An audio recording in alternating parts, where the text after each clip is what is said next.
Moussa Cissé tey nag seen émission coowal politique dalal ko fas yéene seq moom waxtaan bu yaatu balaa ñuy soo dañ koy bàyyi mu nuyoo ak mbokki internet yi bu ko defee ñu ñëw ci li nga xam ne moom mooy laaj sëñ bi ñu ngi leen nuyu bu baax. maa ngi leen di fay en tout cas di leen nuyu di nuyu seen internautes yëpp di nuyu aussi l'ensemble des équipes de SBT Média di profiter aussi de cette tribune pour nuyu aussi sénégalais yëpp donc di rafetlu bu baax seen teewaay fii di leen wax ni maa ngi entièrement à votre disposition pour mën a tontu ci bépp laaj bi nga xam ne laaj ngeen ma ko jërëjëf. ñi nga xam ne ñu ngi lay seetaan donte macha allah sorties yi bëri na gis nañ semaine bii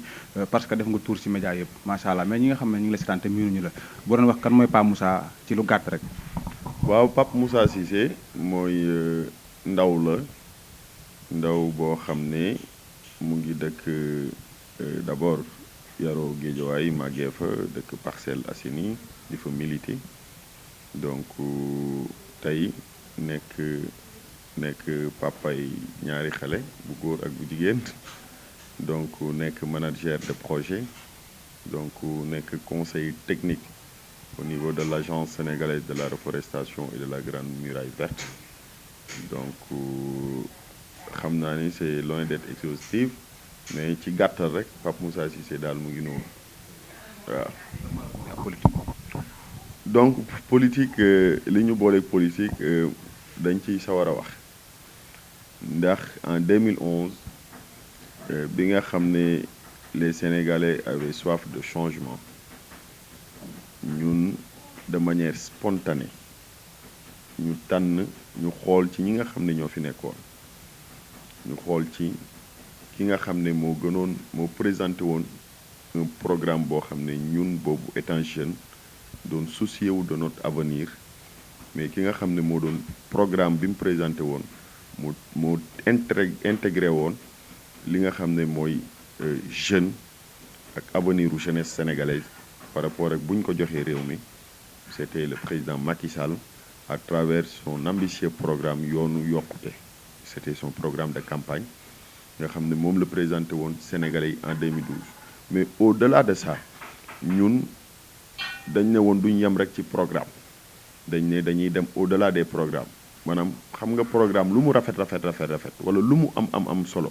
maanaam nit ki nga xam ne moo koy exécuter loolu moo ko ëpp di solo parce que nit kooku ni mu mel effectivement buy exécuter programme bi donc da ciy am impact ba tax na ci sunuy valeur culturelle yi nga xam ne Sénégal moom la am nga xam ne bokk na ci gën a am solo mooy yar teggin ak am respect koo xam ne du tontu lim xam mooy liggéey ak def lu rafet def lu baax te élément yooyu yëpp en tout cas valeur yooyu yëpp dañ ko gisoon ci président Macky Sall ci yaram ak dalam ak bëgg liggéeyam ba ñëpp seedal ko ba je me rappelle rek am na vidéo buy wër sax àdduna bi ci bi nga xam ne témoignage bi nga xam ne le président Abdoulaye Wade moo ko def wax ko fépp ñaari yoon sax la ko wax vidéo boobu ne ko ne lépp lu mu liggéey ci Sénégal c'est grâce au président Macky Sall moom moo tax chantier yëpp jub kon donc buñ la sa kilifa bu la seedalee loolu Sénégal ñëpp seedal la yar ak teggin je pense que kooku maanaam mënuñu woon def choix bu gën choix bi ñu def ci président Macky Sall pour ànd ak moom gëm ko ngir mu jëmale kanam Sénégal te jàpp naa ni contrat boobu ñu amoon ak président Macky Sall pour le développement du Sénégal pour que mu teg Sénégal dans les rampes de l'émergence je pense que programme boobu le président Macky Sall l'a satisfait à 100%. kon donc nous nous réjouissons d'avoir opté d'accompagner et d'être les militants du président Macky Sall. nga baal ma rek mais 2012 ba 2022 yaakaar naa ne seen programme yoonu yokkute boobu noonu tey mënuñ ci gis leen loo xam si nii réalisé ngeen ko si est-ce que du nga baal ma si cadre est-ce que du gàcc sax ngeen toog ba 2022 nga naan programme yoonu yokkute ak yu mel non programme yoonu yokkute entre-temps a eu des mutations maanaam am na ay changements yu ci am en 2012 c'était le programme de campagne mais arrivé au pouvoir en 2012 bañ egsee après 2014 président Macky Sall dafa ko renforcer tëggaat ko par rapport ak li mu fi fekkoon ak fi nga xam ne moom la bëgg a jëmale Sénégal ci la indi plan Sénégal émergent horizon 2035 pourquoi c'est important parce que le président de la République c'est la première fois au Sénégal nga gis un président bu ñëw daf benn plan de développement boo xam ne day weesu sax ay mandat moom xam nga président jàpp naa ni man de su ma sañoon mu toog fii ba 2035 mais gëwuma ni ba muy teg programme boobu nekkul woon ne daf fi bëgg a toog ba 2035 parce que moom dafa gëm ne le développement de Sénégal transcende même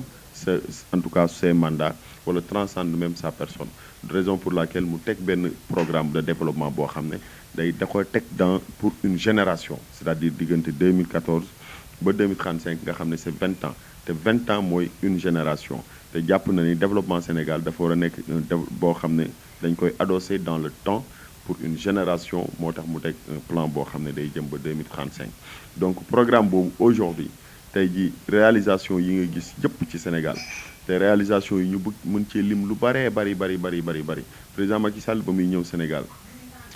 mu ngi fi fekk 196 kilomètres de route aujourd'hui Sénégal mu ngi toll ci ëpp na 326 kilomètres d'autoroute président Macky Sall ba muy ñëw Sénégal tey mu ngi fi fekk presque nu mu tuddati 10 ponts yi ñu fi construire woon aujourd'hui le Sénégal est à plus de 22 ponts yoo xam ne président Macky Sall def na ko président 22 ponts yooyu ñu gis ci mën naa ci cité yoo xam ne yu ay réalisation yu am solo bu ci mel ni pont Sénégal bi je sais pas xaw ma xam ngeen Casamance wala yàgg ngeen jël ferry bi nga xam ne moo doon traversé diggante Gambie ak Sénoba ferry boobu noonu Sénégalais yi dañ fa doon yàqule ay marchandises doon fa fanaan ay waxtu di fa nekk ay waxtu pour mën a traverser pour mën a rallier Casamance Ziguinchor wala Bignona mais aujourd'hui à travers ce pont Sénégal bi Sénégalais yi mën nañ xëy léegi dem Casamance très rapidement donc traverser pont bi te seen marchandise du yàqu ñoom duñ am benn jafe-jafe duñ sonn egg Ziguinchor ci jàmm ak salaam mais bi ci ëppati solo mooy au-delà de ces ponts mais aussi côté les routes tey jii li nga xam ne mooy ay kilomètres de route yi fi président Macky Sall def diggante ba mu fi nekkee 2012 ak léegi kenn mënu ko natt mais réalisation yi ci ëppati solo yi ma gën a marqué ci yoon yi mooy autoroute Ila Touba nga xam ne ñun ñi nga xam ne ay murit lañ nga xam nañ coono yu ñu doon daj suñ doon dem di màggali dañ doon nekk sax ci yoon bi ay 24 heures mais mieux dañ doon sax des fois maanaam tayal a dem suñu dëkk boobu nga xam ne mooy suñu dëkk bi nga xam ne fa la ñuy mooy suñu refuge spirituel ndax effectivement ñàkkoon yoon yu baax yu ñu fa mënoon yóbbu mais tey mën nañ xëyee tey jii ci vendredi bi mën nañ xëyee fii léegi midi balaa 13 heures incha allahu rabbi ñu jullee fa tisbaar kon donc autoroute Ila Touba boobu qui est l'une des réalisations qui m'a beaucoup plus marqué ci quinquennat président Macky Sall bii passé donc moo tax véritablement en tout cas réalisation bu am solo boobu noonu ci septennat bii passé la ko def sax laay wax ak yeneen réalisation ci en termes des hôpitaux comme xam ne ni mu relever le plateau médical bi en tout cas ak hôpitaux yi nga xam ne plus de 9 hôpitaux yoo xam ne tabax na ko ay hôpitaux modernes yoo xam ne dafa am solo pourquoi hôpitaux yooyu am solo parce que gis nga tourisme sanitaire dafa am maanaam tourisme sanitaire mooy nit ñi comme sénégalais yi bu ñu feebaree ni ñu doon demee Europe ay France ay États-Unis di faj loolu lañ naan tourisme sanitaire tey jii avec ces nouveaux hôpitaux là nga xam ne c'est des hôpitaux yoo xam ne en tout cas de dernière génération ça va permettre sous-région bi ak africains yi au lieu ñuy dem ñu doon dem Europe di faju ji ñu mën a yem Sénégal tey jii di faju fu ci mel ni avec les hôpitaux de Kédougou Kaffrine et autres hôpitaux yi nga xam ne président Macky Sall def na ko fi.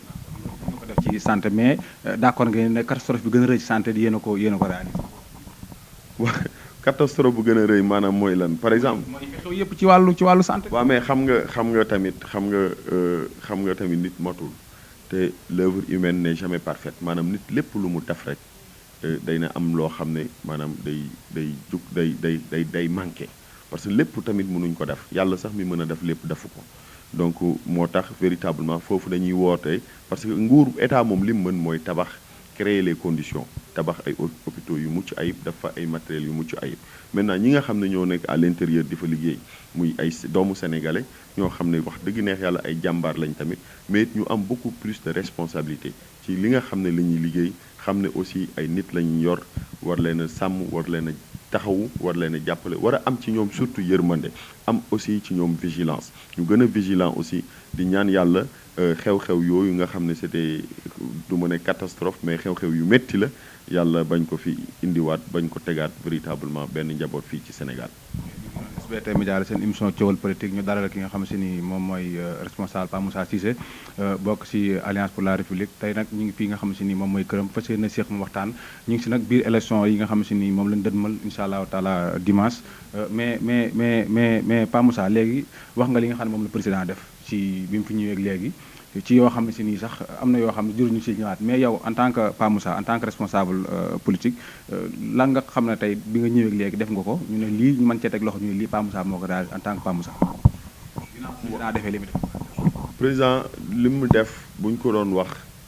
président Macky Sall bu ñu ko doon wax du xaj ci émission bi du xaj ci ay junniy émission waaw ndax li mu def laa bëgg a xam. man nag mon engagement politique dama ko adossé ci ñetti principe bi ci jiitu mooy man dama gëm ni jaamu yàlla bu gën a mag ci àdduna muy politique man loolu laa gëm parce que damay tooñ des fois su may xarit yi nga xam ne politique wuñ ma ne ko moment yi ngeen toog di waxtaan di nekk ci yeneen di leen kaf ak ñoom di nekk ci yeneen quoi ñun politique yi ñu ngi toog di waxtaan ci li nga xam ne mooy améliorer seeni conditions de vie kon beneen bi mooy kon loolu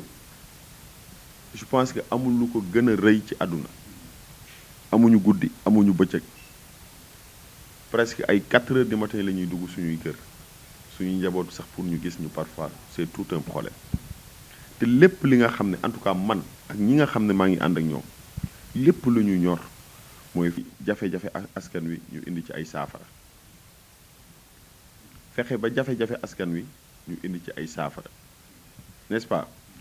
donc beneen bi ci topp mooy dama gëm nekk au service de ma communauté nekk au service de ma communauté bokk na aussi principe yi tax ma dugg ci politique parce que très tôt je me suis engagé dans le mouvement associatif de Guédiawaye aux Parcelles Assainies jiite ay association nekkoon président mouvement des jeunes de la banlieue. Je me rappelle en 2011 j'avais pour la première fois dans la banlieue organisé une grande manifestation joxoon fa presque plus de 1200 xale ay cadeaux. Je me rappelle c'était dans ci benn weeru décembre benn 25 décembre Noël nga xam ne c'était une première fois initiative bu mel noonu te boobu bi ñu koy def dañu seetlu woon ne xale yi banlieue yi souvent décembre dina ñëw ba jàll cadeau yi ci télé yi rek lañ koy gis ñu xeex xar suñ tànk tooy ànd kook suñuy xarit suñuy mbokk suñuy am di jàmm véritablement ba dajale xaalis bu bari bu takku jëndee ko ay milliers de cadeaux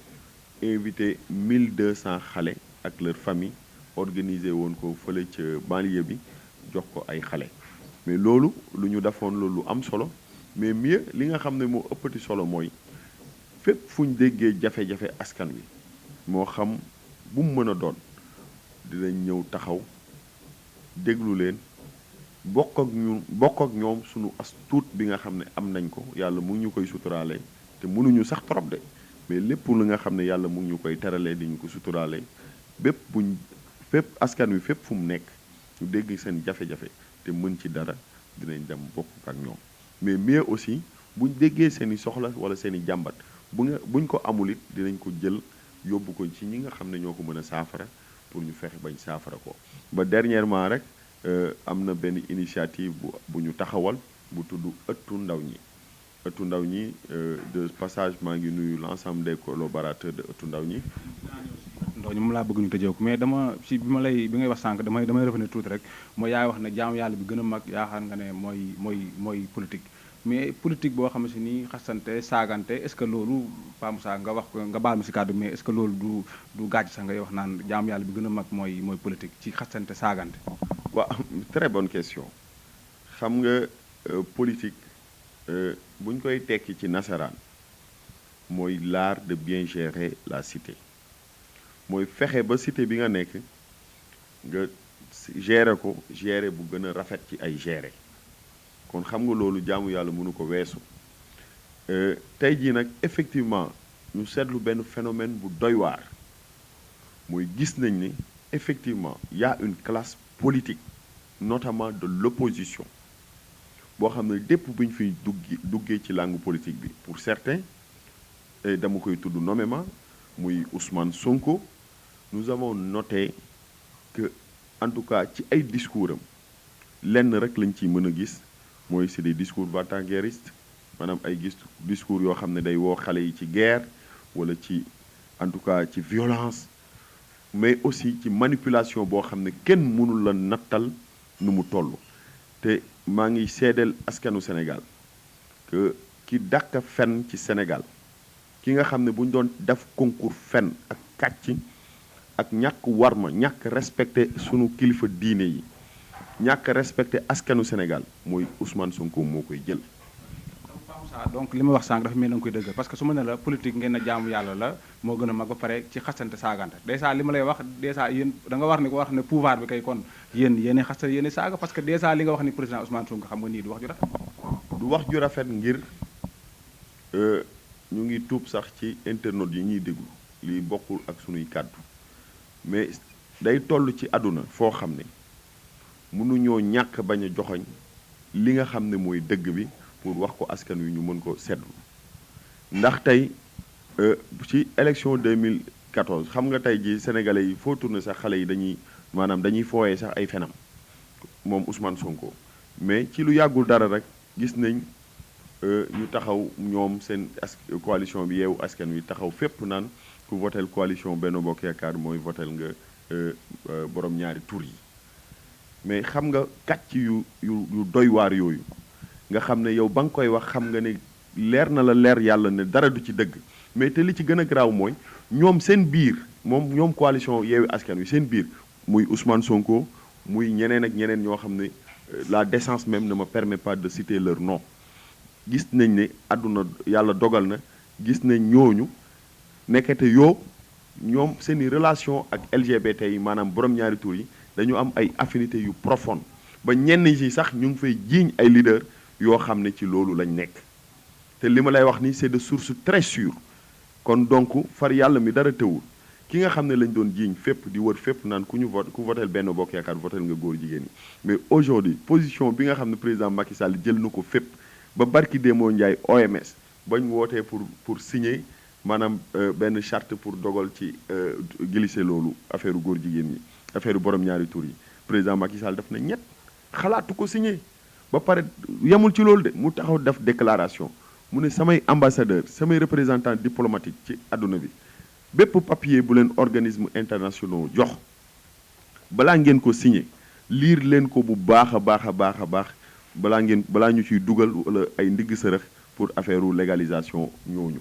kon donc loolu rek day wane ne position bu claire bi nga xam ne président Macky Sall jël na ko par rapport à cette question ne tant que il est le président du Sénégal question boobu noonu loi boobu duñ ko fi mës a daganal te da koy condamné na ko fépp ba tey jii tax na mais bëri na sax ay dëkku tubaab ay président ay organismes yoo xam ne ñu ngi xeex Sénégal ndax position yi nga xam ne président Macky Sall jël na ko mais loolu sax gënul doy waar xam nga boo ne ñii boo leen votelee ci assemblée bi dañuy daganal mbirum góor jigéen ñi tey fukki atu yàlla dogal assemblée nationale bi Benno Bokk Yaakaar moo fi nekkoon majorité kon ci fukki at yooyu munoon lu tax daganuñ ko ci xam nga wax yooyu ay waxu caaxaan la ay waxu kàcc la yoo xam ne amul benn njëriñ